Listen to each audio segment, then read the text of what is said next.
হযরত ইউসুফ আলাইহিস সালাতু ওয়াস সালাম হযরত ইউসুফ আলাইহিস সালাতু ওয়াস সালামকে যখন 7টা কামরার ভিতরে যখন নিয়ে ঢুকাইছেন জুলাইখা,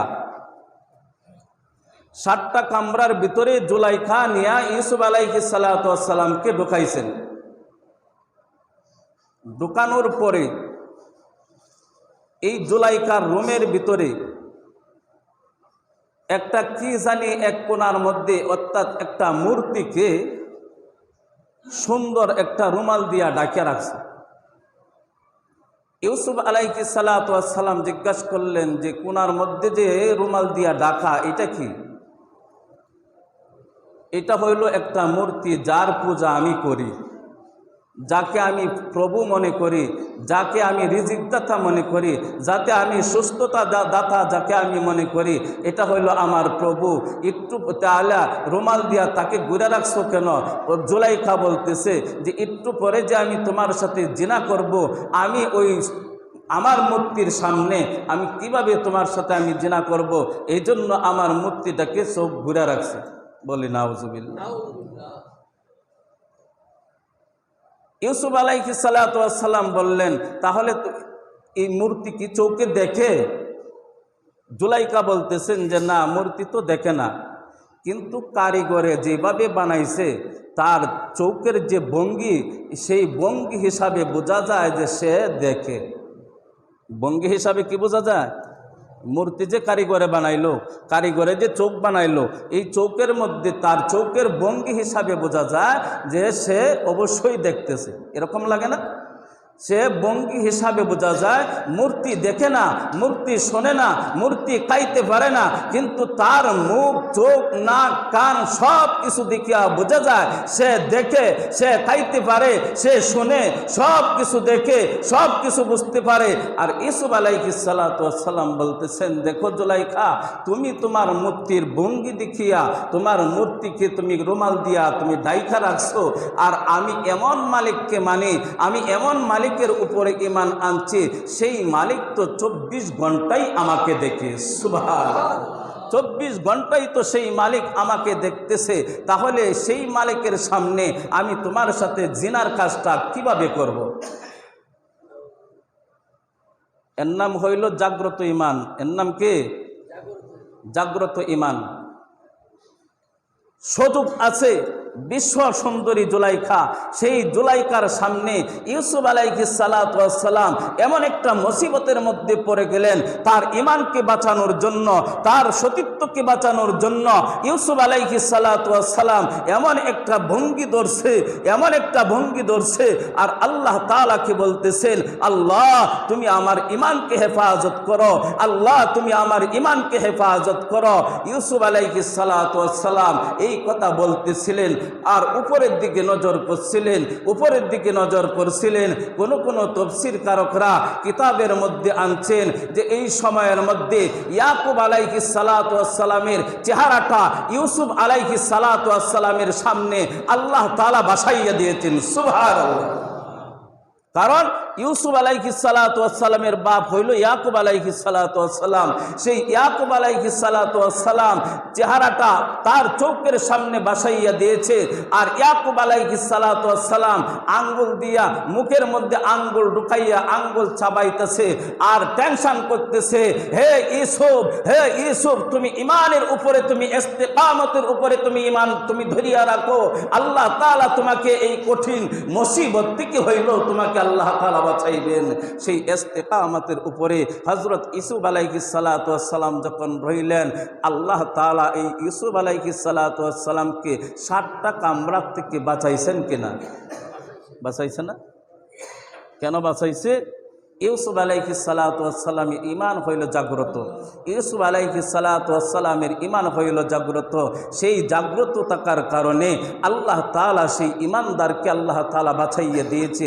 এইভাবে হুজুর আকরাম সাল্লাল্লাহু আলাইহি ওয়াসাল্লাম বলেছেন, ঈমান 2 প্রকার। এক প্রকার ঈমানদার হইল ঘুমন্ত, আরেক প্রকার ঈমান হইল জাগ্রত।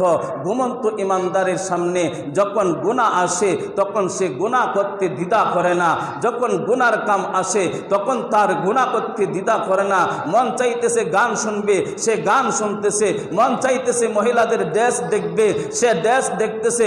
মন চাইতেছে জিনা করবে, সে জিনা করতেছে। অথচ মুসলমান, অথচ ইমানদার। আল্লাহর নবী বলেছেন ইমানদার, অথচ ইমানদার। কিন্তু ইমানদার থাকা সত্ত্বেও সেই ইমানদার হইল ঘুমন্ত ইমানদার। কি ইমানদার? ঘুমন্ত ইমানদার। নামাজ পড়তেছে কিন্তু সুদ চাটতে পারে না। নামাজি এমন নামাজি আছে না নাই? আছে না? নামাজ পড়তেছে কিন্তু সুদ খাইতেছে, নামাজ পড়তেছে কিস্তি উড়াইতেছে, নামাজ পড়তেছে জিনা করতেছে, নামাজ পড়তেছে জুয়া খেলতেছে, নামাজ পড়তেছে রোজা রাখতেছে, এরপরও মদ খাইতেছে, ইয়াবা খাইতেছে, বাবা খাইতেছে। অথচ মুসলমান, আল্লাহর নবী বলেন সেই মুসলমান কিন্তু তার ইমান, সেই ইমানদার কিন্তু তার ইমানটা হইল ঘুমন্ত ইমান। কারণ ঘুমন্ত ইমানদার কোথায় যাবে? ঘুমন্ত ইমানদার জাহান্নামে যাবে। ব্যবসা করতেছে, ব্যবসার মধ্যে দুর্নীতি করতেছে, অথচ ইমানদার। ব্যবসা করতেছে, ব্যবসার মধ্যে দুর্নীতি করতেছে, কাস্টমারকে ঠগাইতেছে। কম দামের তেল বেশি দামের তেল একসাথে মিক্স করিয়া কাস্টমারের কাছে বিক্রি করতেছে। কম দামের চাল বেশি দামের চাল একসাথে করিয়া কাস্টমারের কাছে বিক্রি করতেছে। এইভাবে কম দামের ডাল বেশি দামের ডাল একসাথে মিক্স করিয়া কাস্টমারের কাছে বিক্রি করতেছে। এই যে দুর্নীতি করতেছে, অথচ সে মুসলমান কিন্তু তার ইমানদার, সেই ইমানদার হইল, তার ইমান হইল ঘুমন্ত। সেই ঘুমন্ত ইমানদার থাকার কারণেও, মুসলমান হওয়ার কারণেও সে জাহান্নামে চলে যাবে। বলি নাউজুবিল্লাহ। হুজুর আকরাম সাল্লাল্লাহু আলাইহি ওয়াসাল্লাম বলেছেন, কাঠি ইমানদার হইল তারা, আখিরি জামানার পয়গম্বর বিশ্ব নবী মুহাম্মদ রাসূলুল্লাহ সাল্লাল্লাহু আলাইহি ওয়াসাল্লাম যখন মক্কা থেকে মদিনায় হিজরত করবেন, এই কবরটা মদিনার শহরের মধ্যে পৌঁছে গিয়েছে।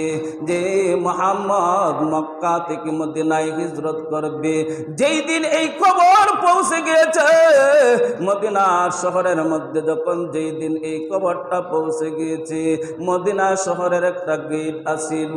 এই গেটের মধ্যে যত মুসলমান আছে, যত ইহুদি আছে, যত খ্রিস্টান আছে, সমস্ত মানুষরা নবীজিকে ইস্তেকবাল জানানোর জন্য এই গেটের সামনে আইসা সকাল থেকে সন্ধ্যা পর্যন্ত তারা দাঁড়াইয়া থাকতো যে মুহাম্মদ মক্কা থেকে মদিনায় আসবে, মুহাম্মদ মক্কা থেকে মদিনায় আসবে।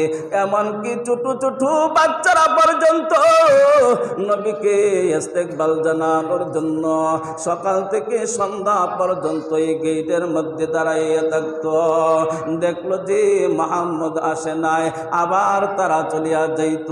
আবার পরের দিন সকাল থেকে সন্ধ্যা পর্যন্ত এই গেটের সামনে দাঁড়াইয়া থাকতো। কারণ তারা জানে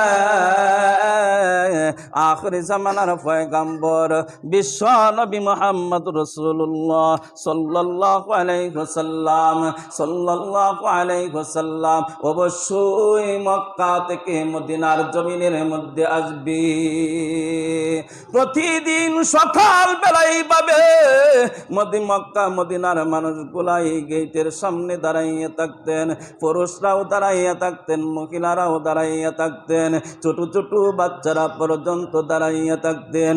একদিন দেখা গেল ঠিকই মুহাম্মদ আখির জামানার পয়গম্বর বিশ্ব নবী মুহাম্মদ রাসূলুল্লাহ সাল্লাল্লাহু আলাইহি ওয়াসাল্লাম মক্কা থেকে মদিনায় হিজরত করে চলে আসছে।